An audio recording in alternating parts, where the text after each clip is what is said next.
the way that every benefit is attached to a condition. The same way, if you're a person who's sitting in India and if you're exporting services to a person who is sitting in US, in that case, or any other country for a fact, in that case, if you're not able to distinguish between you and that person, stating that you guys are not entities or extension of your own establishment, in that case, the benefit of selling those services under the category of exporter services and subsequently going with the option of with payment of GST or without payment of GST, and also respective ITC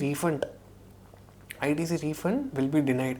Reason being, in section 2 subsection 6, where the definition of exporter services has been mentioned in IGST Act, in that, if we refer clause number 5, it states that for a transaction to qualify as exporter service, it should not be between two merely own establishment of distinct person.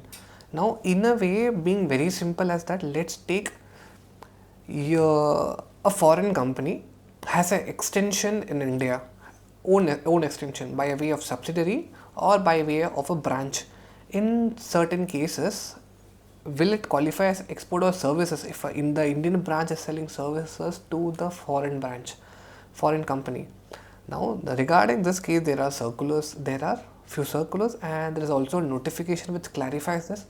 But to have a broader understanding, it is in order to qualify as export or services, you need to distinguish between the supplier who is located in India and the recipient who is located outside India, stating that these two entities are not merely establishment of distinct person.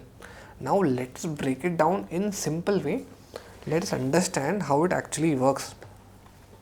Coming to the first part, section 2 subsection 5 subsection 6 clause 5 states that supplier and recipient should not be merely establishment of distinct person, and we all know section 2 subsection is a 5 condition, out of which 5th condition is that both the supplier and recipient should be other than the establishment of distinct person. Now let us first understand what is the meaning of distinct person or merely establishment of distinct person. For this, there is a direct reference given in section 8 of IGST Act, and further you have to come to explanation. Explanation states that, let's take you have an office. Now earlier I gave you example of a person. Now coming to the actual picture, we will have to take it as let's take office 1 and office 2. Your own office, in a way your own office. And first thing, section 2 subsection 6 clause 5 is that condition is triggered only when your own branch or your own office or your own subsidiary is located in some other place. It is not covered in cases where totally distinct persons are covered. Now let's take what is explanation 1 telling us. Let's say you have an office. Your first office is in Chennai, Tamil Nadu. Your second office is in USA. In this case, it will mean that you both are one and the same. Therefore, the reason being you both are one and the same. Therefore, section 2 subsection 6 clause 5 gets triggered, and supplier and recipient are same. Therefore, this condition is violated. Therefore, the entire 2 subsection 6 will get violated, and subsequently your benefit for exporting goods under 0 rated category will also get removed. Now, it's being very common that, and also one more thing, these two additional conditions have no relevance with respect to 2 subsection 6 clause 5, where it has given the reference that section 8 explanation 1. Explanation 1 has 3 conditions. Now for our discussion, the only requirement is to understand this one. You have 2 offices. First office is in India, second office is in outside India. If both the office, both the office are coming under one bracket, like let's take your name, that basis your name, you have your first office in in your hometown, let's say India for example, and you have your second office in Dubai or US or Europe, in somewhere, you have in any of the places. Now, when I say use the word office, office is also, I just give an example. Now let's go to explanation 2, which states that what exactly is the other establishment. That is, it can be a branch, it can be an agency, it can be a representative office. But also there is one more catch. There is no definition for what is the meaning of branch. There is no definition for what is the meaning of agency. In GST, there is no definition of representative office. For this, we have to go as per the dictionary meaning to understand this. Now, there will be a one primary question that, let's take if your office 1 and because section 8 clearly tells that if you have office 1 in India, office 2 in India, it means that you guys are one and the same. And section 2 subsection 6 clause 5 states that if you guys are one and you guys should not be one and the same. Now for this there were a lot of confusion. For clarifying this, there was circular issued, circular number 161, which 161 issued on 2021, which clearly clarified that. I'll just give you a broader summary. What was the clarification? If let's say you have first office in India, second office in US, as per section 8, you guys are one and the same. But if your office in India is registered under Companies Act 2013, and let's take the office which is in US is registered is incorporated as per US Companies Act example. In this case, you guys will be treated two separate entities, and therefore your transaction will be considered a valid transaction for zero rated supply, and therefore it will be considered as export of services. Now the base idea for this clarification is that a person who is for Indian office is like a Indian company. A Indian company is incorporated in India. Let's take the foreign company is also incorporated in foreign company, in the foreign country. In that case, both the respective entities have been incorporated under the respective country. In a way, anything which is incorporated in the respective country, it means that we have a new person. It will be considered as a separate person, a separate legal entity. Now, coming back to our discussion.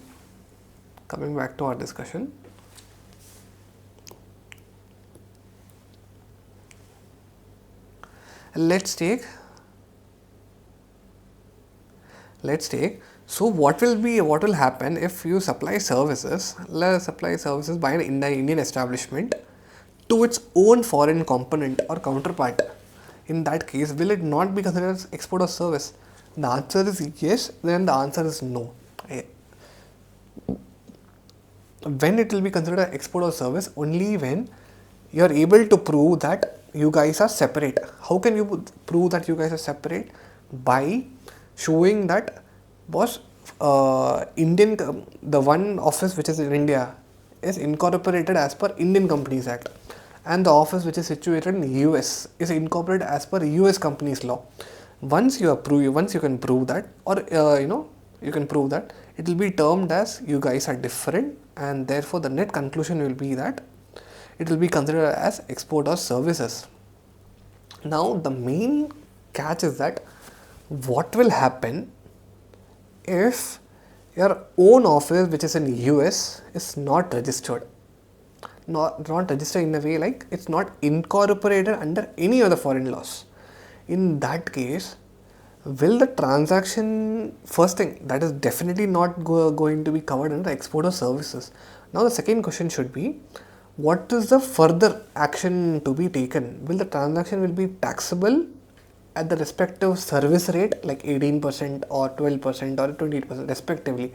Like it's I'm just giving a smaller example. Now, will the transaction is going to be taxable, or what is going to be the treatment of the transaction? There was a notification issued on 2018 under IGST rate.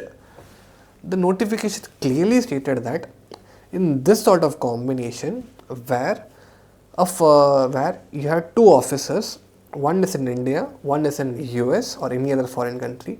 If you're not able to provide the distinguish, like if the if anyone if one of the party is not incorporated under the respective foreign law, in that case the transaction will be treated as exempt, and if a transaction is treated as exempt, the respective ITC reversal will also attract,